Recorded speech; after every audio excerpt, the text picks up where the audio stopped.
pada pagi hari ini, alangkah baiknya kita berdoa terlebih dahulu buat ketua kelas. Boleh dibimbing doanya? Berdoa mulai. Berdoa selesai. Baik, terima kasih buat ketua kelas. Hari ini apakah hadir semua?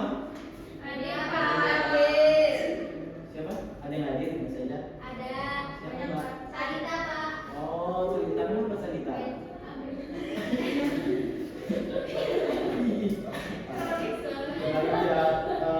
Kita doakan saja semoga teman kita semoga diberi kesembuhan. Amin. Oke, baik, pada pagi hari ini ada yang tahu kita mau belajar materi apa? Pidato. Pidato ya. Sebelumnya di sini ada yang tahu apa itu pidato? Ceramah. Ceramah. Contohnya ceramah apa? Ceramah Ustaz. Oh ya, boleh. Ada yang lain? Mungkin apa itu pidato? Pidato ngomong di depan umum Pak. Ya, benar sekali. Public speaking, Pak. Baik, pidato itu adalah untuk menyampaikan informasi atau pesan-pesan tersirat yang memiliki tujuan-tujuan tertentu sehingga itu bisa didengar oleh para pendengar atau audiens, sehingga pesan yang kita dengarkan, audiens dengarkan itu bermanfaat. Jangan memberikan pidato atau pesan itu yang berisi hal-hal yang kebohongan atau hoax ya.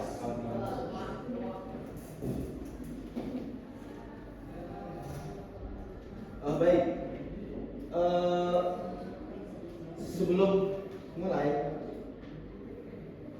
Bapak akan memberi tahu bahwasanya buat anak-anakku sekalian nanti, bahwasanya itu kita harus bisa memiliki keterampilan berpidato karena itu sangat penting buat kalian semua di masa depan nanti sehingga berhadapan dengan dunia lain. Dunia lain. Waduh. Contohnya misal kita mau jadi ketua RT, ketua adat, kepala pekon, lurah, Guru.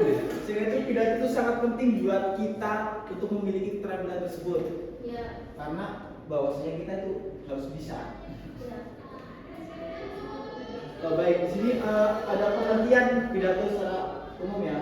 Jadi pidato adalah kegiatan berbicara di depan umum di hadapan banyak orang atau audiens untuk menyampaikan ide, informasi, gagasan atau ajaran secara lisan menggunakan suara ya teman-teman dengan tujuan yang jelas. Singkatnya, pidato adalah cara untuk berkomunikasi satu arah dari satu orang kepada sekelompok pendengar dengan harapan pesan tersebut dapat diterima dan mempengaruhi pendengar. Baik, di sini ada tujuan utama pidato. Yang pertama itu ada informasi. Informasi itu memberikan pengetahuan atau kabar baru kepada pendengar. Contohnya pidato saat sosialisasi bahaya hoax di media sosial. Mungkin ada yang bisa mencontohkan selain ini apa sih pidato yang berisikan kabar untuk diinformasikan kepada pendengar? Untuk yang pidato informatif, mungkin ada yang tahu contohnya selain ini? Pidato korupsi Mas 74. Nah iya betul sekali Mbak Saida. Tepuk tangan buat Mbak Saida. Kemudian ada tujuan pidato itu ada tujuan persuasif. Itu mempengaruhi atau mengajak pendengar atau melakukan sesuatu. Itu mengajak pendengar agar melakukan sesuatu apa yang telah pembicara sampaikan yang berada dalam isi pidato tersebut.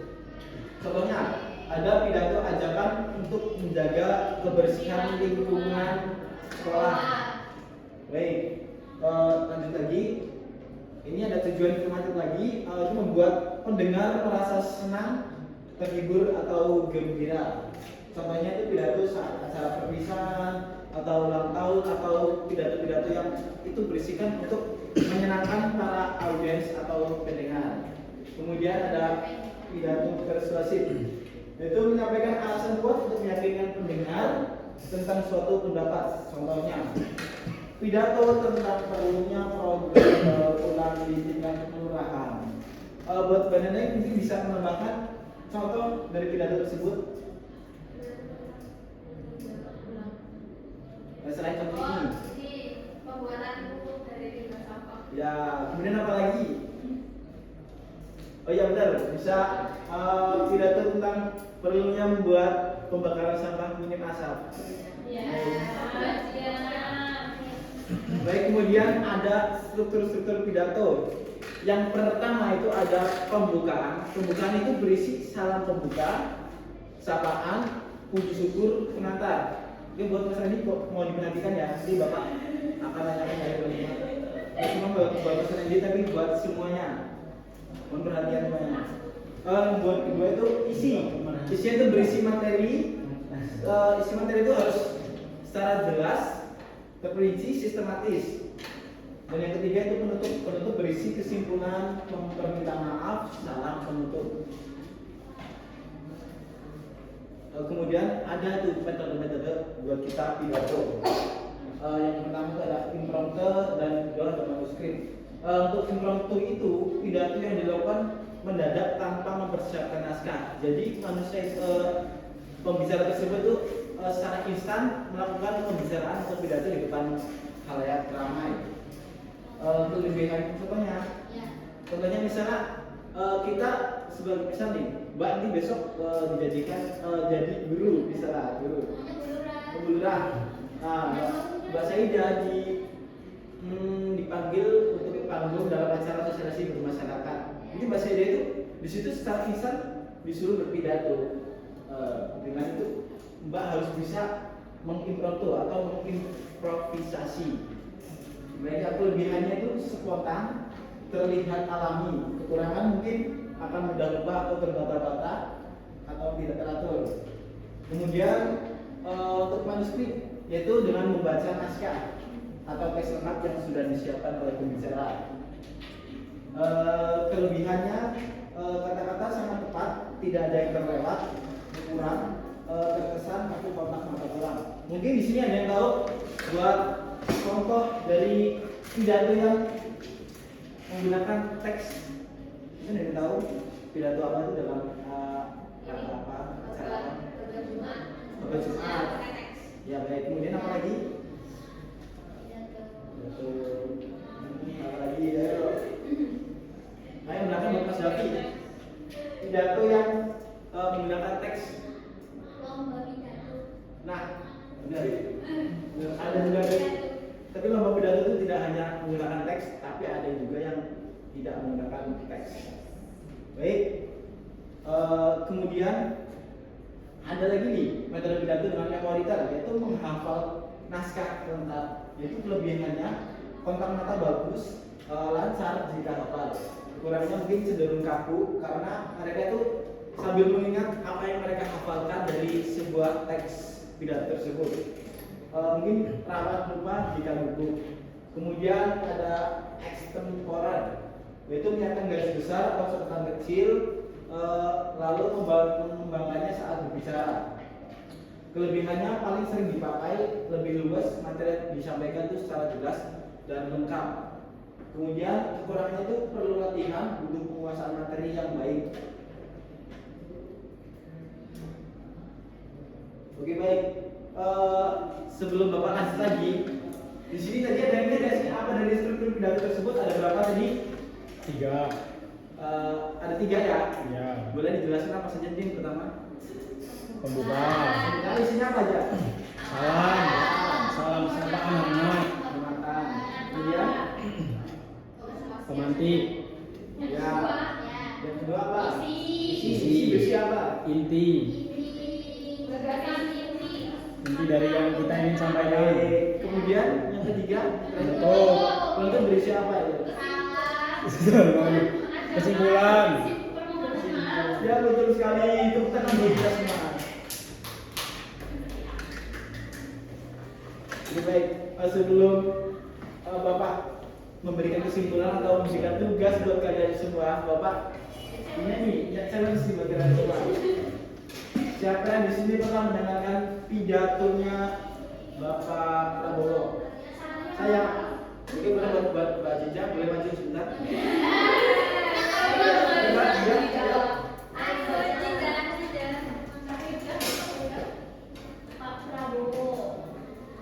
Coba ya Mbak Jiza, kan pernah mendengarkan nih pidato dari presiden kita sang CEO. Oke baik, Bapak minta buat Mbak Jiza buat menyampaikan sepatah dua kata pidato yang pernah disampaikan oleh Pak Prabowo. Hidup. Kamu gimana dengan Mbak Jiza? Rekan-rekan. Anda sekalian.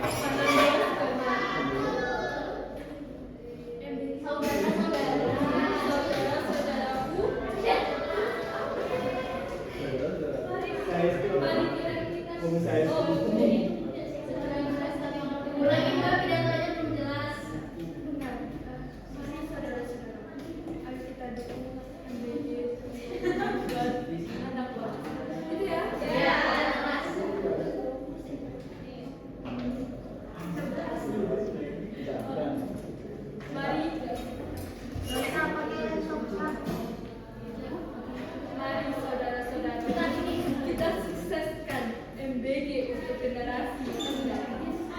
Hidup Jokowi. Baik, terima kasih luar biasa buat Mbak Rinka.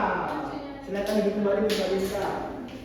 Oke baik, tadi yang pernah disampaikan oleh Mbak Rinka, mungkin ada yang tahu itu pidato apa?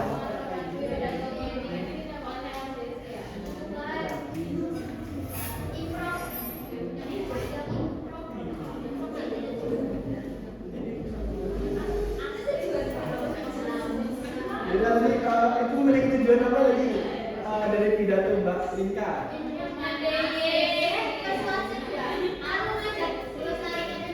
Ya, benar sekali. Ya, persuasi. Kemudian apa lagi? Ya, betul. Informatif. Kemudian?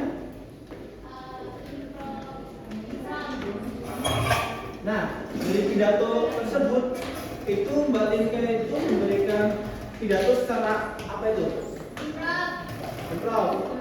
Ya, secara langsung dengan menggunakan teks atau tidak? Tidak. Ya, benar sekali. Tepuk tangan buat kita semua.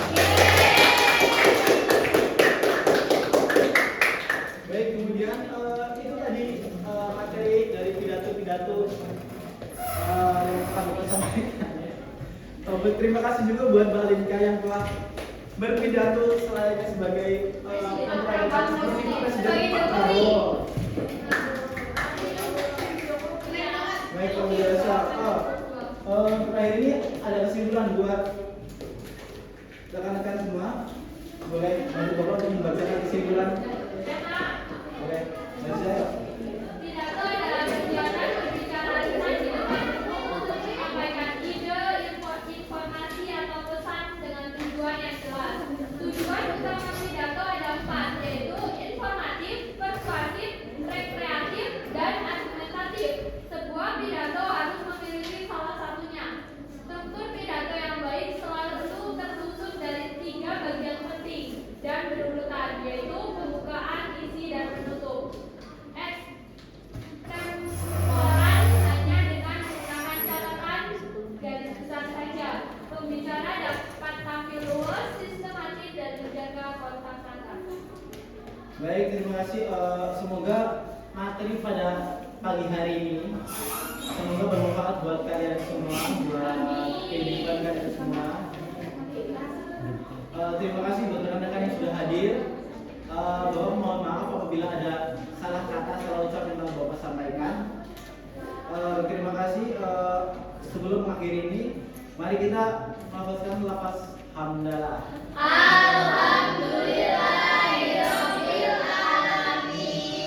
Baik, sebelum menutup pembelajaran pada pagi hari ini, buat kelas boleh dibimbing doanya.